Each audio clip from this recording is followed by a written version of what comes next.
బయట మేడం అర్థం కాదు.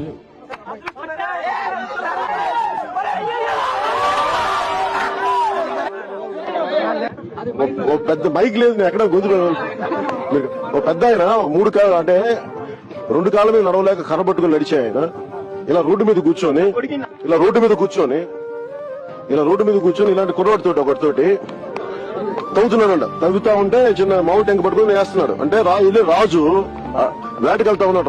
రాజు ఇల్లు అడుగుతా ఉన్నాడు, అరే ముసలాడా నువ్వేంటి నీకు ఎంత కోరికరా, నువ్వు ఈ మామిడి టెంక నాటితే చెట్టు వచ్చేస్తుంది, దాని కాయలు తినేస్తాం, అంతకాలం బతుకుంటామని కోరిక నీకంటే లేదయ్యా నా మనవడు తరం కోసం.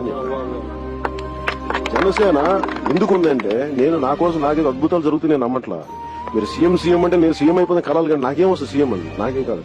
కానీ మీ జీవితం మనోడు ఉన్నాడు, రేపు ఎంత నాన్న వయసు 17, తనకి ఇంకో 10 ఏళ్ళు అయ్యాక తనకి ఏమవ్వాలి, ఏదో తన కాళ్ళ మీద తనకు నేర్చుకున్న విద్య దాని మీద ఒకటి వస్తే దాని మీద కూర్చోబెట్టి అదని సంపాదించుకుంటే రేపొద్దున తన పిల్లలు బాగుండి తన దేశంకి ఏదైనా చేయగలిగితే నాకు అది చాలు. అంతకు మించి నాకు వేరే కోరిక ఏం లేదు.